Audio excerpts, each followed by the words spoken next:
Good afternoon, everybody. I want to thank you all for being here. Let me from the outset speak of one thing. I want everybody who's hearing me know that this is a rapidly evolving scenario. I will remind people that the first case of the coronavirus was on March 8th, only 8 days ago. We had the governor on today announcing some of his objectives. So we're in real time. We're not getting prepared previous to that. So our residents are getting information raw. This is why we spent time over this weekend to ensure there was a cohesive message, because without a cohesive message, there is fear, and that's something we cannot tolerate here. I want to reassure people that much has been done and is being done. Most of it revolving around planning, operations, personnel that has mostly been internal and not publicized, but to ensure services, health, and safety. We're here today to provide specific information and direction to our community. We've seen a lot happen very rapidly here, and that does not work well when it comes to governance. But I just really want to get everybody up to speed as to where we are here in Rockland County. Before I joined you here today, I signed the paperwork to formally declare a local state of emergency for Rockland County. The state of emergency will be in effect for 30 days through April 15th and may be extended at that time, depending on the circumstances. As you'll recall, the last time we were here doing this was during the measles epidemic. There are 4 orders included as part of the declaration. Additional orders can be implemented as the situation is warranted. First is the emergency school closing order. We are ordering all public and private schools that serve grades K to 12 to suspend all classroom and extracurricular functions for 2 weeks effective 12 a.m. Tuesday, March 17th. That is midnight this evening. Private schools have expressed a little bit of concern that they need a little more preparation time, and that will go to effect the next day for them because as a practical matter, our private schools of all denominations don't interact as routinely with our public school structure. So we're giving them an extra day to comply with the order. Additionally, all universities, colleges, and other public and private post-secondary educational facilities must exclude students from those facilities before 12 a.m. Wednesday, March 18th, midnight tomorrow night. They are not required to close dorms or dining halls, as we understand there are some students who have not been able to travel home. We're not here to make things worse. We're here to try to accommodate as we can and accomplish the mission as we must. But non-residents are prohibited from visiting housing or dining facilities. Facilities are solely dedicated to daycare, preschool, and pre-kindergarten are exempt from this order. We understand that parents still need a place to take their young children while they go to work. We are taking this step in service to the health and safety of our children and to the families they return to. We recognize this will be a hardship for parents across the county. Now, I recognize today it was televised that Governor has ordered a similar action. That may be the case, and obviously he has the authority to do that. But I want to be clear that we have been working on this, we have planned on this, and we're doing it in a complete manner so we can ensure that every T is crossed, every I is dotted, and our children and our families are as safe as they can be. Secondly, is a hoarding prevention order. I am sure by now that we have all seen, either in person or in the media, the empty shelves in many of our stores. We must do our best to ensure that all of our residents have a chance to purchase the medicine, the soap, the cleaning products, food, baby formula, and even toilet paper that they need. The full list of restricted items has been distributed by our Office of Consumer Protection, so local vendors and our inspectors will be visiting stores starting tomorrow to make sure this order is being followed. Generally speaking, under these orders, only 2 commercial units, think 2 bottles of hand sanitizer or 2 packages of toilet paper, can be sold to a household or business per day. We understand that this is an unprecedented situation and has made all people fearful. But we all are neighbors and we must do better. And we must take care of each other. That's the first part of what a community is all about. This order will allow more people to have a chance to buy the things that we all need in our daily lives. But we also want to commend the local stores who have already implemented these common sense limits. Thank you. Thank you for looking out for the people of this county. But I will tell you this, we are serious when it comes to those who do not comply with this law, the executive order. Our consumer protection people will be personally calling the stores in this county. They will be out tomorrow in force, they will be visible, and they will ensure that the people of this county get a fair shake when it comes to getting the basics they need to survive. I also want to ask our residents to report any instances of price gouging to our Office of Consumer Protection. There will be no tolerance for anyone trying to take advantage of the people of this county. Third is the COVID-19 Test Protective Order. The reason for this is very simple.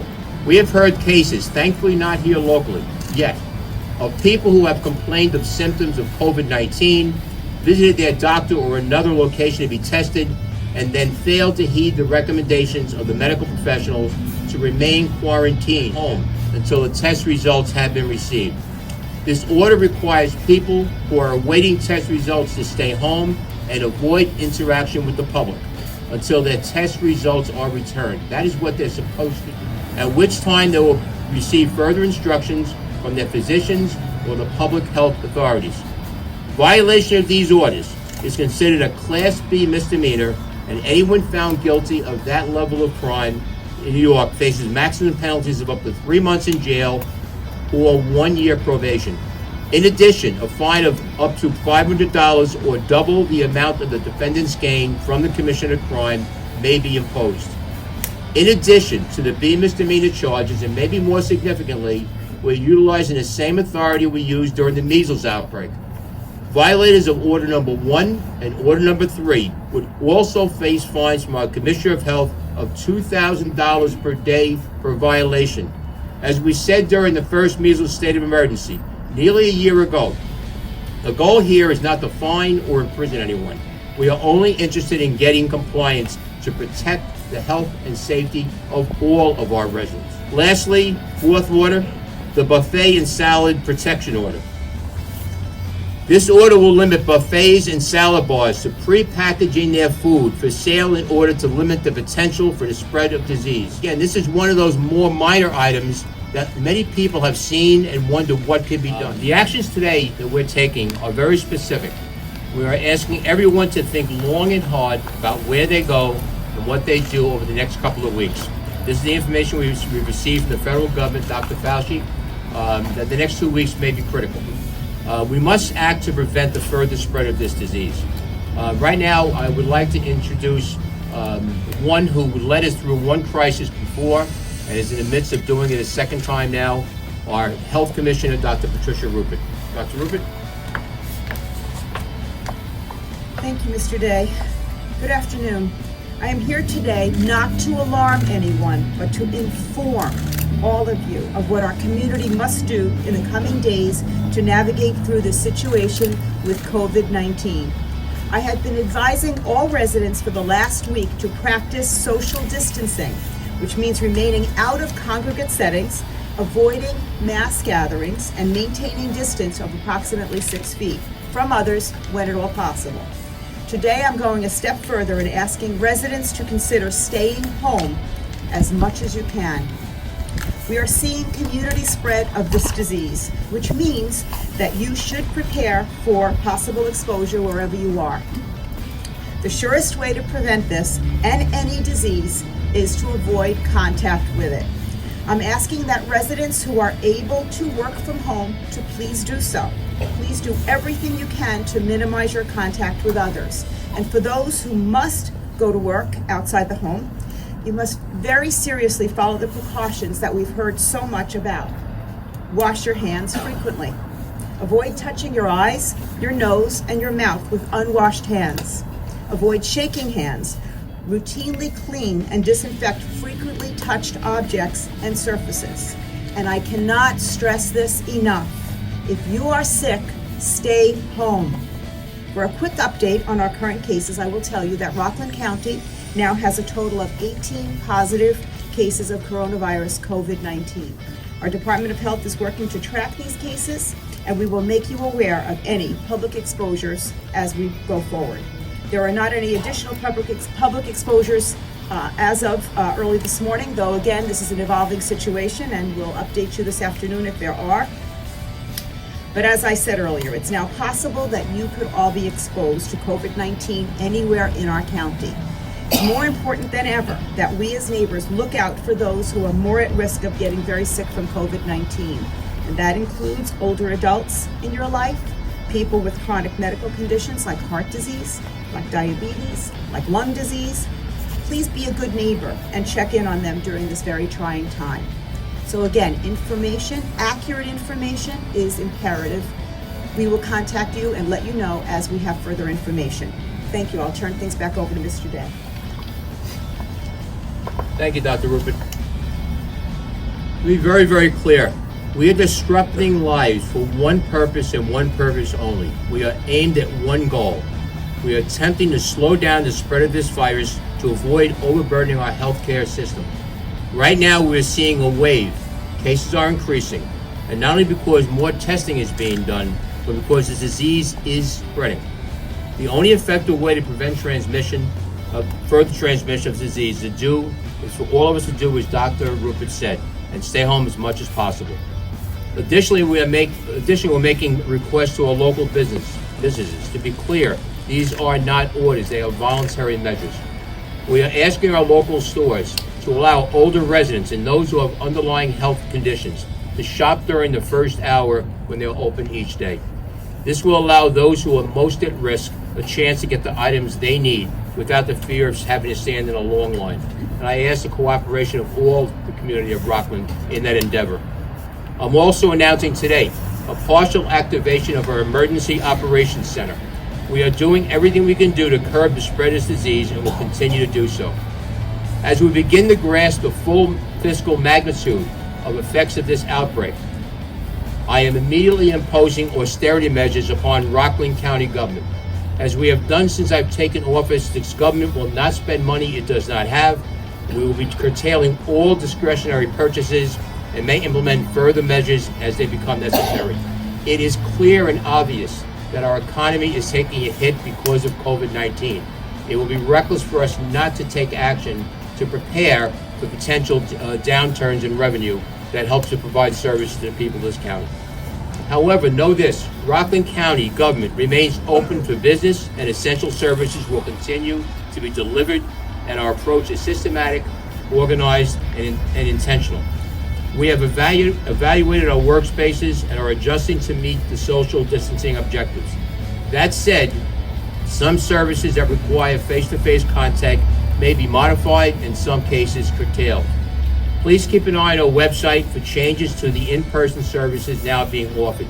And as everybody knows, the governor today made an announcement, a summary announcement of reducing the workforce by 50%. Again, this is one of those things that I understand the governor's intention, but the best way we can get this done is to get it done at the local level, and a 50% number we will try to achieve and strive to. But understand this, in 2014, when I took office, we had 2,200 or so employees. Earlier than that, we had over 3,000. Right now, we have 1,709. We are still responsible to provide services, but we'll make every effort to comply with the direction of the governor. But as we take these necessary precautions, we must not forget about our friends and our neighbors. It is more important than ever that we come together, that we work together, that we support those who are struggling. With respect to our local restaurants, consider ordering takeout. As you know by now, they've all been shut down. It's having people come in and dine. I have heard so many of our great local restaurants offering new ways to serve you, either through delivery or by bringing their food to your car or as you wait in the parking lot. We are embarking on a very difficult journey, and I have faith in all of you, my friends and my neighbors. Together we can overcome anything that stands in its way. We have shown that time and time again over the last number of years here in Rockland County. We did this before. We will do it again. Now we will take questions. Yes, Ann. Well, the governor's talking about a lack of hospital space. We were wondering if You were going, if there was any room left in Summit that would be able to be accommodate this type of thing. No, the building A has been already transformed into office space. Okay, but we have been doing, in order to try to address the health needs, one of the things I spoke of earlier, the planning that we've been engaged in, has been to identify those who have retired, those who have left the service, people from healthcare professionals, to augment the people we have here right now in the health department. So that's where we're going to find some help, I believe. Yes, okay. You said about you get tested and don't follow the directions of the doctors, that they'll be fined, or how are you going to know somebody got tested and is violating that? I mean, you just been walking around the street, you have to know if you've been tested or not, and violating the doctor. Yeah, we had the same situation with measles. Well, we do find out a fair amount of times, but again, the goal here is not to be punitive. The goal here is people to understand that it is critically important that they do follow the directions of a medical professional. At the end of the day, if somebody comes to our attention and they refuse to do what they have to do, our health department will impose the fines under the sanitary. The governor spoke of a drive-through testing station in Yes. Harrod. Do you have any idea of when that's going to be open and what the protocols would be? We were briefed on that. If anybody didn't hit the question, the drive-through testing facility. We were informed last week by the governor's office and staff that they were planning on doing it at Anthony Wayne Park. They asked for us for some logistical opinions on what they were trying to do. We did give it to them. We cooperated with them. It was supposed to be done. They were planning on Sunday initially, or Saturday initially, and then they held off to Sunday to Monday possibly. We're still waiting for them to do that. We're looking forward to having that happen here. That will be for Rockland residents, to be clear. All right, and again, if you are getting tested, they're going to register you to come, so we don't have a backup. But understand something: this is not for you if you just have a whim to get tested. I do not believe the protocols will allow for that. They're going to ask you very pointed questions, whether or not you're having symptoms. The same thing they'll ask about that. And understand something: once you're tested, you're going to be quarantined in your home. Okay, let me just close real quickly. Again, let us never forget what we are all about here in this county. The things that we can do when we work together and we put down our differences once in a while to look at the common goals of getting through crisis. This is a crisis, but it is not something we should fear. It's something we should stand up to together, embrace, and go forward. That's what we should be doing. So again, I ask you all to understand the strength within you, understand that we had this happen not long ago. We got through it. We got through it with strength. And with that, have a wonderful afternoon. Take care of yourselves. If you do not feel well, please contact a physician. Again, don't go walking into a doctor's office or an emergency room without checking first. Let them triage you in and take care of you, yourselves, and your families. Thank you very much for being here.